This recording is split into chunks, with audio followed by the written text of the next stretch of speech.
Welcome to the collabORTHO lecture series. Today I will be giving the lecture on the ST3 application interview process. I'm a current CT2 in Trauma and Orthopaedics, and I've just received an offer to start an ST3 post in the London North Central and East Deanery. Today I will be giving you some advice, looking at some tips and tricks of how to do well in this process to try and get yourself a job in the next application process. So firstly, looking at the timeline of events. So obviously the dates here are for the 2021 and 2022 period. So these will change slightly for next year. So applications open in around the November period, and you have about 1 month to go through the generic questions on Oriel, looking at your previous employment history, etc. Following this, in January, the self-assessment portal opens. Now this is where you upload your portfolio evidence online. And this is much like the core training application, and you have to collate all your data to answer the questions. This is verified over a 2-day period in January, and interviews are given based on the shortlisting scores. The interviews this year were online, but previously have been held in person up in Leeds. And following the interview, offers are released about 3 weeks following this. You then go through Oriel on the standard process of accepting your offer, if you're fortunate to get one. And again, you have the upgrade options. All of this information can be found on the Yorkshire and Humber Deanery website, as they're the lead for the orthopaedic application process. So looking at the application in a bit more detail. So like I said, it's a national recruitment process that happens in Oriel. Now, specifically looking at the self-assessment, so there are 32 points on the self-assessment, and the key areas within this, I believe, are the following points. So firstly, it's looking at extracapsular neck and femur fracture fixations. Now, to get the maximum points, which is 4, you need to get 12 or more extracapsular fixations. So this includes DHSs, short nails, and this is something you need to be working on throughout your process as you start your, you're doing your F2 or your CT1 and into your CT2 year.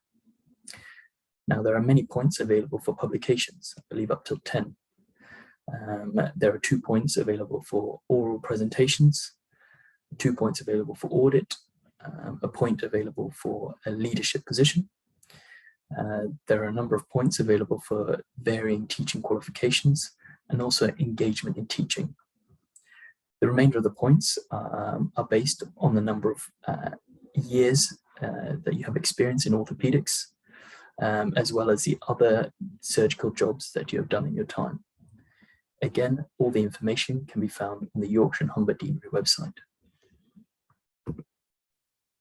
So now let's look at the interview itself. So there are 3 stations in the interview. This is the portfolio station, the prioritization station, and the clinical station. And I'm going to break this down for you. So each station lasts 10 minutes, and you will generally have 3 interviewers, one asking you the questions to each station, and the other 2 examining you. So the portfolio station is like your standard interview. It lasts 10 minutes, and during this time you'll be asked around 4 to 5 different questions. The general first question is a motivational question. So they're asking a sort of, why do you want to do orthopedics, or why should we choose you? So this is a question you're going to get asked. It's something you really need to prepare for. And the structure that you're taught to present your answer here is the CAMP structure. So this is looking at clinical, academic, management, and personal. So it's really important in your preparation to write some bullet-pointed answers to these questions in this following structure. So clinical, looking at how you've developed yourself over the last few years at work, both sort of on the on-call and from an operative point of view. Your academic side is focusing on your publications, your audit, your research, anything that you've shown to demonstrate that you are ready for this role. Management side of things, again, looking at leadership positions you've held, your personal side of your portfolio is looking at any extracurricular side of things. So whether this be sport, music, drama and the arts, and again, try and link it back to how this will help you in your role going forward. The next sort of key theme in the portfolio section is looking at audit, research and leadership. So you may get 1 or 2 questions here. If they're asking about your audit or research, they're mainly asking about what have you done.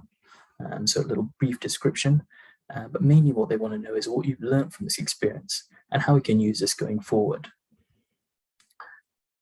So again, in your preparation, have an example of an audit or a research project that you've done. So you don't need to prepare for all of your questions. Have one. So have 1 audit example, 1 research example, 1 leadership example, but really think about how you can explain your role, what you learned, maybe some of the challenges you had and how you overcame this. And that's what they're really looking for. Now, the final part of the portfolio station is generally what we call the hot topics section. And this can be a number of different things and a number of key hot topics, and you can find these online. And it's really important to make sure that you're aware of what these are. Now, some of these you would have heard in your training, but there's a few of them which I hadn't heard before I started preparing for this interview. So topics like GIRFT, so getting it right first time. Now, one of the big things in training these days is burnout and dissatisfaction of trainees. So sort of exploring those ideas and themes and how you can suggest ideas to improve these. So BPT, so that's the best practice tariff. So something that's very big in orthopedics is the best practice tariffs for neck and femur fractures. So make sure that you're familiar with this and able to explain what this involves and why it is beneficial. Now, a big topic in the last few years has been the effect of COVID on training. So obviously a number of trainees have had their theatre times or their experiences highly impacted by the effect of COVID and the lack of operating during this period. So they really like looking at this question or particularly organizational issues that you've faced and how you've dealt with these. So my biggest piece of advice for this section is to write down the most common questions, prepare some bullet point answers, and really practice this with a friend. My advice would be to be looking at 1.5 sort of minutes per answer so that you can get through a good variety of questions. So the next station is the prioritization station. So in this station, you can get a number of different questions, but they generally follow these 2 main themes. So the first will be that you're the orthopedic registrar on a night shift. And you've been asked to order the following day's operating list. Or the second style of question can be you're the orthopedic registrar taking a handover from the day registrar and the following patients need reviewing. And how do you prioritize this? Now, when you come to this station, you will be given sort of a list on screen. And this can be quite a significant list, anywhere between 5 to 8 patients. And there will be a bit of background about the particular case. So maybe a bit of history about the patient or the operation that they're planned to have. And you'll have a few minutes just to look at that list and start preparing your thoughts. So when the station actually starts, the key thing is to have a systematic approach to this question. Now, usually, for example, the first question when they're saying ordering the following day's operating list, it's quite an unreasonable task. You may have 7 or 8 different cases, and they may even say you just have a half-day list. So you're only realistically going to get 2 cases, maybe 3 if you're lucky. So the idea of the station is not particularly about giving a final order, but it's really about thinking systematically through the patients you have in front of you. So my advice is firstly to ask further background questions. So finding out whether you're in a major trauma center or a DGH, finding out whether you have, if you're on the night shift, whether you have someone else helping, like an SHO. When it comes to the operating list, work out who the surgeon for the list is, what their specialty is, and whether there's any extra theatres that you can utilize to help you cover this list. And then after getting a bit of extra background, then talk through each case one at a time and explain your thought process. For example, if you've got a neck or femur fracture on the list, show that you understand that you want to ensure that the patient meets the best practice tariffs, that you need to check what their comorbidities are, whether they're on any anticoagulation and what their current INR might be, and how you'd reverse this prior to the operation. So these are the sort of themes you want to be talking about as you go through.